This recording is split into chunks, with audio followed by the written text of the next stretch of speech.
70 দশকের কথা। সবে দেশ স্বাধীন হলো। স্বাধীন দেশের সোনাফলা মাটিতে চাষ করতে গেলেন চাঁপাইনবাবগঞ্জের এক কৃষক। লাঙল দাবাতেই ইটের মতো শক্ত কি যেন লাগলো। ঘুরে দেখলেন আবির রঙের ইট।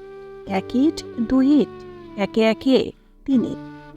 ইটের সঙ্গে ইট। চিন্তার ভাস পড়ল কপালে। কি হতে পারে? ফিরে এসে পাড়ার মানুষকে জানালেন। একখান দোকান করে খবর পেল স্থানীয় প্রশাসন। ঘোরা হলো মাটি, বেরিয়ে এলো তারাসবাড়ি মসজিদ, বাংলার প্রথম যুগের মুসলিম স্থাপত্যের অনন্য নিদর্শন। আবারও প্রমাণিত হলো বাংলার প্রতিটি ভাঁজে মিশে আছে কোরআনী আবেশ, ইসলামের ঘ্রাণ, নির্মল আলোর ছোঁয়া। মসজিদটি নির্মিত হয়েছিল খ্রিস্টাব্দ 4র্দশ শতাব্দীতে বাংলার আদি রাজধানী গৌড়ের ফিরোজপুরে। তখনকার শাসক সুলতান শামসুদ্দিন ইউসুফ শাহের আদেশে এটি নির্মাণ হয়। এর নাম তখন ছিল ফিরোজপুর মসজিদ। 15শ শতাব্দীতে ওই এলাকার শাসক নিযুক্ত হন সুলতান হোসেন শাহ। মসজিদের অদূরে দারাসবাড়ি নির্মাণ করেন। আরবি দরস অর্থ পাঠ, তাই তৎকালীন শিক্ষাঙ্গনকে বলা হতো দারাসবাড়ি বা দারসবাড়ি। দারাসবাড়ির সুনাম সুখ্যাতিতে এলাকার নামও পাল্টে যায়, হয় দারাসবাড়ি। এর সঙ্গে পাল্টে যায় মসজিদের নামও, পরিচিত হয় দারাসবাড়ি মসজিদ নামে। সমকালীন স্থাপত্যের বিচারে এর আয়তন বেশ বড়ই বলা হয়। দৈর্ঘ্যের 99 ফুট 5 ইঞ্চি, প্রস্থে 34 ফুট 9 ইঞ্চি, সঙ্গে যুক্ত 10 ফুট 7 ইঞ্চির অনন্য এক বারান্দা। পশ্চিমে কারুকার্য খচিত 9টি মেহরাব, উত্তর দক্ষিণে 3টি করে জানালা।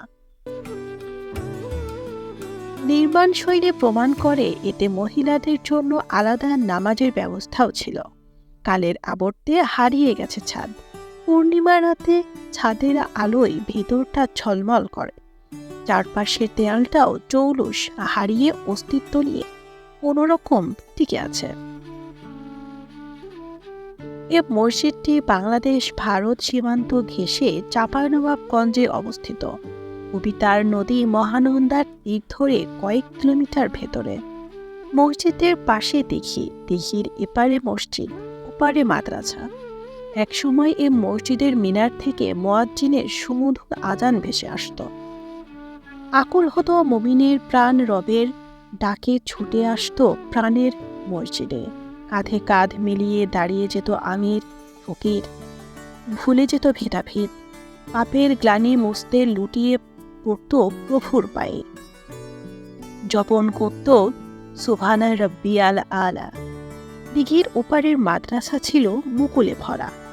ধর্মপ্রাণ মুসলমানদের সন্তানরা এসে প্রাণ জোড়াত, ইমানিং রঙে রঙিন হতো। খুঁজে পেত স্রষ্টা প্রেম, ধর্মের প্রতি ভালোবাসার টান, বিড়ি সুতার আবেগ। তাদের অজুতে তরঙ্গায়িত হতো দিঘির সবুজ পানি। অবুঝ হাতে তুলে নিত পবিত্র কোরআন। ভোরের মিষ্টি আলোর ছোঁয়ায় ভেসে আসতো মধুর আওয়াজ।